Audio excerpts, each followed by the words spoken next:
A young woman, Cheryl Strayed, stands on a rocky mountaintop, exhausted and in pain. She's on a grueling 1,100-mile hike. Her feet are blistered, her legs are sore, and just when she thinks things couldn't get worse, one of her hiking boots slips off the edge of a cliff. Frustrated and furious, she yells in anger and throws her remaining boot after it. As she stares into the vast wilderness, we fade into a flashback, a look into what brought her here. Flashback: Cheryl's life has been anything but easy. As a child, she was deeply attached to her mother. But everything changed when her mom was diagnosed with cancer. Losing her mother shattered her world, sending her into a downward spiral of grief and self-destruction. She fell into depression, started using drugs, and engaged in reckless relationships with multiple partners. Even after getting married, her relationship fell apart, leading to a painful divorce. Shortly after, she discovered she was pregnant, but she had no idea who the father was. Unable to take on the responsibility of a child, she made the difficult decision to have an abortion. Feeling completely lost, Cheryl knew she needed to do something drastic to find herself again. A friend suggested a long-distance hike, something she had never done before. Despite having no experience, she packed a massive backpack and set off on the Pacific Crest Trail, determined to challenge herself, and the journey begins. Cheryl hitches a ride with a stranger and arrives at the Mojave Desert, where her journey officially starts. As she begins hiking, she quickly realizes she's made a mistake. Her backpack is way too heavy, making every step a struggle. But she refuses to turn back. Each day is harder than she expected. At night, she sets up camp and writes in her journal, documenting every moment. But things take a turn when she discovers a major mistake. She brought the wrong type of gas for her stove. Now she can't cook her food. Frustrated and scared, she pushes forward, determined to survive. Over the next 8 days, exhaustion takes over. She's hungry, weak, and questioning whether she made the right decision. The hike is far tougher than she imagined. One day, she stumbles upon an open field where she sees a man driving a tractor, desperate for help. She runs toward him. The man tells Cheryl, "I'm working right now. Go wait in my car." Feeling uneasy, Cheryl sits inside his vehicle. After a while, he returns. Cheryl is nervous. She has seen a gun in his car. Trying to stay calm, she lies. "My husband is also on this trek. He'll be here soon." The man doesn't react. Instead, he says, "You can come to my house. There's food there." Cheryl is starving, but she's also scared. Still, against her better judgment, she goes with him. At his house, the man takes her to his home, where his wife greets them. Seeing another woman makes Cheryl feel a little safer. The wife serves dinner, and Cheryl devours the food. She hasn't had a hot meal in days.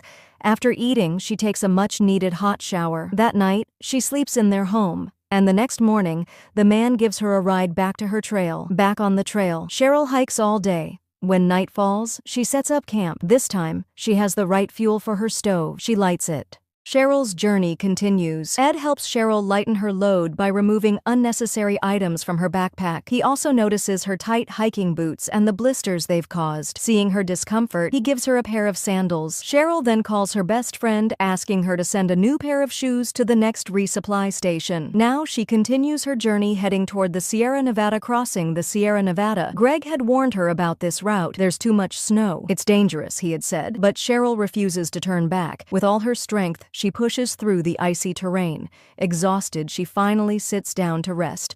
She notices that one of her toenails is loose. Knowing it will cause more pain, she tries to pull it off. As she does, one of her boots slips off the mountain ledge.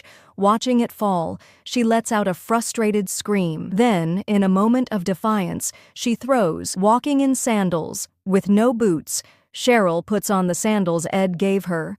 Hiking in sandals on rocky mountain trails is painful and difficult. She has now been on the trail for 49 days. Somehow, she makes it to the next resupply station, where her best friend has sent her new hiking boots.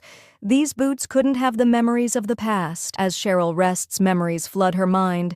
She remembers her abusive father who tormented her mother. Her mother finally escaped with Cheryl and her brother, but later died of cancer. Cheryl was devastated after her mother's death. She lost herself. She got married but was unfaithful to her husband. One day, her husband caught her with another man. That was the end of their marriage. Cheryl knew the divorce was the final stretch. Now, Cheryl has been on the trail for 58 days.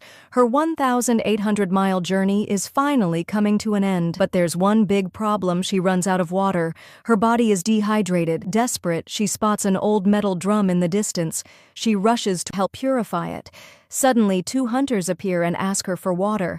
Cheryl warns them, this water isn't safe to drink. The men act suspiciously, making inappropriate comments toward her, sensing danger. Cheryl decides to leave immediately. After they finally go away, Cheryl returns. She wants to camp there for the night. But then, one of the hunters comes back. Seeing him, Cheryl feels a surge of fear. He asks, "I thought you left." Cheryl quickly responds, "I changed my mind." After a tense moment, the hunter walks away. Still feeling unsafe, Cheryl packs up and moves forward. A short-lived romance. After 62 days on the trail, Cheryl reaches a small city. Here, she meets a young man named Jonathan. He invites her to a concert, and she agrees. That night, they connect deeply, both emotionally and physically, but Cheryl knows she must keep moving. After spending just one night in the city, she sets out again, finding comfort on the trail. Her journey now takes her through Mount Hood National Forest. Along the way, she meets a group of fellow hikers. By now, Cheryl has developed a habit. At every station,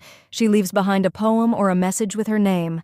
Other hikers love her writings and recognize her name. That night, she camps with the group before continuing alone in the morning. A touching moment. Further down the trail, Cheryl notices a llama carrying hiking gear. Nearby, she spots an elderly woman and her grandson. They too are on a hiking adventure. The little boy curiously asks, "Where's your mom?" Cheryl gently replies, "She's not in this world anymore." Hearing this, the child looks deeply saddened. Wanting to comfort her, he sings a song in memory of his own mother. This simple, heartfelt moment touches Cheryl deeply as she reflects on her journey and all she has lost and gained. The end of the journey. The little boy sings Red River Valley, a folk song his mother used to sing to him. After he and his grandmother leave, Cheryl becomes overwhelmed with emotion. Memories of her own mother flood her mind, and tears fill her eyes. She has now been on this journey for 94 days, and today is September 15th, 1995, the day she finally reaches the Bridge of the Gods. This bridge marks the end of her long, a new perspective on life. Standing at the bridge, Cheryl takes a deep breath of relief. She reflects on the moment she first started. Back then, she had almost turned back. If she had given up, she would have never experienced everything she has now. For the first time in her life, she truly knows herself. She was always surrounded by people, never giving herself time to think, heal, or grow. But this journey changed her completely. Her thoughts, her heart, and her entire outlook on life are forever different. Everything she experienced along the way, she has written in her diary, a sign from her mother. At the end of the bridge, Cheryl sees a statue standing nearby. For a moment, she feels as if it is her mother's spirit watching over her, proud of how far she has come. With that comforting thought, she knows her journey is truly complete. A new beginning. This incredible journey leads Cheryl to become a new person. Her diary about her experiences becomes widely recognized, and she later becomes a successful writer. 5 years after her hike, Cheryl gets married again. She has a son and, a year later, a daughter. She builds a happy, fulfilling life, something she may never have found had she not taken this life-changing journey. Her story is proof that embracing challenges, facing the truth, and pushing forward can open doors to new possibilities.